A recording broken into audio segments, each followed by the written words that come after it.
Welcome to Simplified UPSC by PPP, where we listen, learn, and grow together.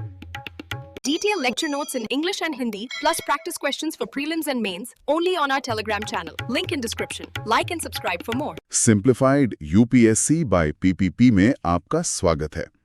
हमारे प्रयासों को समर्थन देने और आप तक ऐसा उपयोगी कंटेंट पहुंचाते रहने में हमारी मदद करने के लिए कृपया हमें YouTube पर सब्सक्राइब करें और हमारे साथ जुड़ें। आज हम भारतीय कला के इतिहास के एक शानदार अध्याय की परतों को खोलने जा रहे हैं जो आज भी हमें हैरान करता है, मुगल लघु चित्रकला शैली। हमारे स्रोत हैं एनसीईआरटी की किताब और यूपीएससी के पिछले वर्षों के कुछ प्रश्न पत्र जो हमें बताएंगे कि ये विषय आज भी उतना ही महत्वपूर्ण क्यों है। आज हम देखेंगे कि कैसे मुगलों की पेंटिंग्स सिर्फ तस्वीरें नहीं थीं, बिल्कुल नहीं, बल्कि उनके राजनीतिक इरादों, उनकी व्यक्तिगत पसंद और एक साम्राज्य के बनने और बिखरने का आईना थीं। सही कहा। और यूपीएससी के नजरिए से देखें तो ये बहुत जरूरी हो जाता है। अच्छा जी, 2013 की प्रारंभिक परीक्षा में अजंता और लेपाक्षी मंदिरों की भित्ति चित्रों मतलब म्यूरल पेंटिंग्स पर सवाल आया था। हाँ, मुझे याद है। सवाल था कि दोनों में क्या समानता है। इससे साफ पता चलता है कि परीक्षक सिर्फ ये नहीं जानना चाहते कि आपको क्या पता है, बल्कि ये भी कि आप अलग-अलग कला शैलियों की बारीकियों को कितना समझते हैं और उनकी तुलना कर सकते हैं या नहीं। बिल्कुल। और मुगल शैली इसी समझ की एक अहम कड़ी है। और जब हम लघु चित्रकला या मिनिएचर पेंटिंग कहते हैं तो इसका मतलब सिर्फ छोटे आकार से नहीं है ना? नहीं, बिल्कुल नहीं। इसका असली मतलब तो उसकी बारीकी, उसकी डिटेलिंग से है। एकदम सही। ये लघु है अपनी बारीकी में, अपने विस्तार में।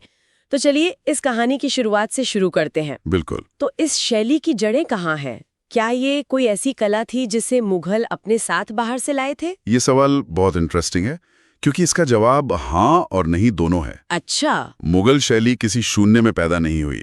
ये दो महान कलात्मक नदियों का एक संगम थी। दो नदियां? हाँ, एक तरफ थी ईरान की परिष्कृत और अलंकृत सफाविद शैली, मतलब पर्शियन सैफाविद स्कूल।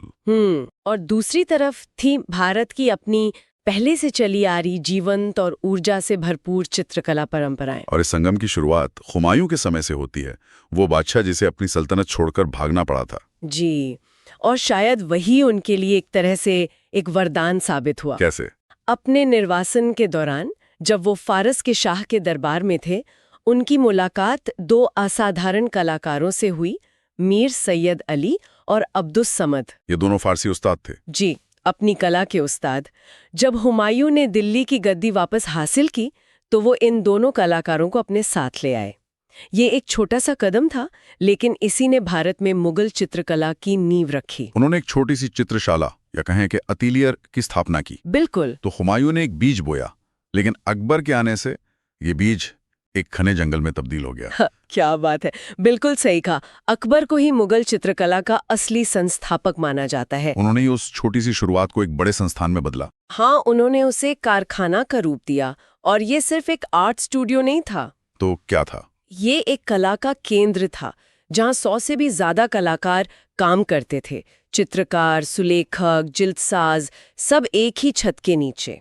100 से ज्यादा कलाकार? जी, और अकबर सिर्फ संरक्षक नहीं थे, वो खुद हर हफ्ते काम का जायजा लेते थे, कलाकारों को इनाम देते थे और उनकी कला पर अपनी राय भी रखते थे। तो काफी इन्वॉल्व थे इस पूरी प्रक्रिया में। बहुत ज्यादा। मुझे हमेशा ये जानने की उत्सुकता रही है कि इन दो अलग अलग कला परंपराओं से आए लोगों के बीच, मतलब फारसी और भारतीय कलाकारों के बीच सहयोग कैसा होता होगा।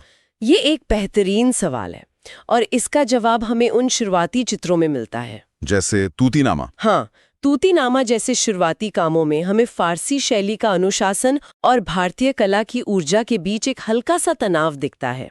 लेकिन धीरे धीरे ये शैलियां घुलने लगीं। बिल्कुल।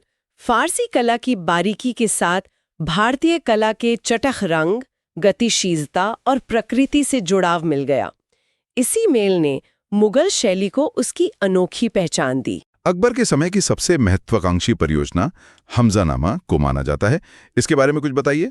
हमजानामा एक तरह से अकबर का ड्रीम प्रोजेक्ट था। Dream project? हाँ, इसमें पैगंबर मोहम्मद के चाचा अमीर हमजा के साहसिक कारनामों की कहानियां थीं और इसे जिस स्केल पर बनाया गया वो हैरान करने वाला है। कितना बड़ा था ये प्रोजेक्ट? आप कल्पना कीजिए, कपड़े के लगभग 1400 बड़े-बड़े कैनवस। 1400? जी, जिनकी लंबाई लगभग 2.5 फीट होती थी। हर कैनवस पर एक कहानी। ये एक तरह की मध्ययुगीन ग्राफिक नॉवेल सीरीज थी जिसे दरबार में सुनाया जाता था। कमाल है। इन चित्रों में गति है, ड्रामा है, चटकीले रंग है और भारतीय पेड़ पौधों और वास्तुकला का भरपूर इस्तेमाल है। ये वाकई में एक अद्भुत संगम था। लेकिन अकबर सिर्फ फारसी कहानियों तक ही सीमित नहीं रहे। उनकी भारतीय संस्कृति में बहुत गहरी रुचि थी। हाँ? और ये सिर्फ एक कलात्मक रुचि तो नहीं रही होगी। आप सही कह रहे हैं। महाभारत और रामायण को चित्रित करवाना ये अकबर की राजनीतिक सूझबूझ का भी हिस्सा था। आपने बिल्कुल नब्ज पकड़ ली है। ये सिर्फ आर्ट फॉर आर्ट सेक नहीं था, ये स्टेट क्राफ्ट था, ये सियासत थी। मतलब अपनी गैर मुस्लिम प्रजा के साथ एक सांस्कृतिक पुल बनाना। बिल्कुल। अकबर समझ रहे थे कि एक विशाल विविध साम्राज्य पर राज करने के लिए सिर्फ सैन्य ताकत काफी नहीं है, आपको सांस्कृतिक रूप से भी लोगों से जुड़ना होगा। इसीलिए उन्होंने महाभारत का फारसी में अनुवाद रज़्मनामा नाम से करवाया। जी, रज़्मनामा यानी युद्धों की किताब, और अपने सबसे बेहतरीन कलाकारों को इसे चित्रित करने का काम सौंपा। इसी तरह रामायण और हरिवंश पुराण पर भी काम हुआ। ये एक तरह का संदेश था। हाँ, कि ये सल्तनत इन महाकाव्यों को भी उतना ही सम्मान देती है। हरिवंश पुराण का एक चित्र बहुत मशहूर है, कृष्ण गोवर्धन पर्वत उठाते हुए। हाँ, मिस्किन नाम के कलाकार ने बनाया था और वो चित्र इस दौर की कला का सार है। उसमें क्या खास है? उसमें कृष्ण को एक देवता की तरह नहीं बल्कि गांव वालों के बीच उनकी मदद करते हुए एक बहुत ही सहज रूप में दिखाया गया है। चित्र में जो ऊर्जा है वो पूरी तरह से भारतीय है। तो मतलब कलाकार अब सिर्फ नकल नहीं कर रहे थे? नहीं, अब वे एक नई अपनी भाषा बना चुके थे। इसी दौर में यूरोपीय प्रभाव की भी बात होती है। जेसुइट पादरी अपने साथ यूरोपियन पेंटिंग्स लेकर आए थे। हाँ, और मुगल कलाकारों ने उनसे बहुत कुछ सीखा। उन्होंने सिर्फ मडोना एंड चाइल्ड जैसे विषय नहीं अपनाए, बल्कि तकनीकें भी सीखी। बिल्कुल, जैसे कि पर्सपेक्टिव का इस्तेमाल, जिससे चित्रों में गहराई का एहसास होता था, और फोरशॉर्टनिंग, जिससे शरीर के अंग ज्यादा यथार्थवादी लगते थे। तो अकबर के दौर में कला का मकसद था कहानियां कहना, एक तरह से सार्वजनिक संवाद करना। सही। लेकिन जब जहांगीर का दौर आया तो कला का मिजाज ही बदल गया। बिल्कुल, अगर अकबर की कला एक विशाल सार्वजनिक पुस्तकालय थी, तो जहांगीर की कला एक बेहद निजी और चुनिंदा कलेक्शन की तरह थी। निजी कैसे? जहांगीर के समय में कला का केंद्र बड़ी बड़ी पांडुलिपियों से हटकर मुरक्का यानी एल्बम पेंटिंग की ओर चला गया। यह एक बेहद निजी चीज थी जिसे बादशाह अकेले में देखते थे। तो कला अब कहानी सुनाने से ज्यादा बादशाह के व्यक्तिगत टेस्ट का प्रतीक बन गई। एकदम सही, उनके सौंदर्य बोध, उनके रुचि और उनके ज्ञान का प्रतीक। और जहांगीर की सबसे बड़ी रुचि प्रकृति में थी। वो एक जुनूनी प्रकृतिवादी थे। उन्हें पेड़ पौधों, पशु पक्षियों में गहरी दिलचस्पी थी। इसका सबसे शानदार उदाहरण है उस्ताद मंसूर का बनाया चित्र बाज। हाँ, वो बाज का चित्र, वो सिर्फ एक पक्षी का चित्र नहीं है, वो एक वैज्ञानिक अध्ययन है। वैज्ञानिक अध्ययन? जी, बाज की आंखों में जो क्रूर चमक है, उसके पंखों का एक एक रेशा, हर चीज को अविश्वसनीय सटीकता से बनाया गया है। जहांगीर ने अपनी आत्मकथा तुजू के जहांगीरी में लिखा भी है कि वो किसी भी पक्षी को देखकर बता सकते थे कि उसे किस कलाकार ने बनाया है। बिल्कुल, ये उनकी पारखी नजर को दिखाता है। ये तो कमाल है। मतलब वो सिर्फ एक सुंदर पक्षी का चित्र नहीं बनवा रहे थे, बल्कि एक तरह से ऑर्निथोलॉजिकल रिकॉर्ड तैयार करवा रहे थे। यही जहांगीर की खासियत थी। यथार्थवाद और प्राकृतिक चित्रण उनके दौर की पहचान बन गया। और व्यक्ति चित्रण भी, मतलब पोर्ट्रेट्स भी। हाँ, वो भी अपने शिखर पे पहुंच गया। जहांगीर दरबार में जैसे चित्रों में हर दरबारी का चेहरा इतनी बारीकी से बनाया गया है कि आप उसकी पहचान कर सकते हैं। उनके हाव भाव, उनकी पोशाक, सब कुछ एकदम सजीव लगता है। कला अब आदर्शवादी नहीं बल्कि वास्तविक हो गई थी। लेकिन एक सवाल उठता है, क्या इस यथार्थवाद की वजह से कला में कल्पना और कहानी कहने की जो अकबर के दौर की खूबी थी वो कहीं खो गई? ये एक बहुत वैध सवाल है। हाँ, ये कहा जा सकता है कि अकबर के दौर की महाकाव्यात्मक भव्यता कम हो गई। तो उसकी जगह क्या आया? उसकी जगह आई सूक्ष्म अवलोकन और मनोवैज्ञानिक गहराई। जहांगीर के चित्रों में आप व्यक्ति के चेहरे पर उसके मन के भाव पढ़ने की कोशिश कर सकते हैं। तो ये एक अलग तरह का यथार्थवाद था। हाँ, जो अंदर तक झांकता था। तो ये एक बदलाव था, शायद पतन नहीं। तो जहांगीर की कला में एक वैज्ञानिक की सटीकता है, लेकिन जब उनके बेटे शाहजहां ने तख्त संभाला तो फोकस प्रकृति से हटकर साम्राज्य की भव्यता पर चला गया। बिल्कुल, कला अब निजी पसंद से ज्यादा शाही प्रोटोकॉल का हिस्सा बन गई। आपने बहुत अच्छी तरह से इस बदलाव को समझाएं। अगर जहांगीर की कला एक कैंडिड फोटोग्राफ थी, तो शाहजहां की कला एक परफेक्ट स्टूडियो लाइटिंग में लिए गए शाही पोर्ट्रेट की तरह थी। बिल्कुल सही एनालॉजी है। उसमें हर चीज अपनी जगह पर होती थी, कुछ भी नेचुरल या स्पॉन्टेनियस नहीं लगता था, सब कुछ प्लान्ड और परफेक्ट था। तो शैली में क्या मुख्य बदलाव आए? चित्रों को देखकर कैसे पता चलता है कि ये शाहजहां के दौर का है? पहली चीज है रंगों का प्रयोग। अब रंग सिर्फ रंग नहीं थे, वे रत्नों की तरह चमकीले और कीमती लगते थे। सोने का बहुत ज्यादा इस्तेमाल होने लगा। अच्छा। दूसरी चीज, चित्रों में एक तरह की स्थिरता और कठोरता आ गई।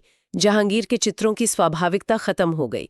अब हर दरबारी एक तय मुद्रा में खड़ा है, जैसे किसी शाही समारोह का हिस्सा हो। जी। कला का मकसद अब वास्तविकता दिखाना नहीं, बल्कि एक आदर्श शाही दुनिया का निर्माण करना था। जहां बादशाह केंद्र में है और हर चीज उसकी शान को बढ़ा रही है। बिल्कुल। बादशाहनामा इस दौर का सबसे महत्वपूर्ण ग्रंथ है। हाँ, और उसमें से दारा शिकोह की बारात का चित्र इसका सबसे सटीक उदाहरण है। उस चित्र की क्या खासियत है? जरा उस चित्र की कल्पना कीजिए।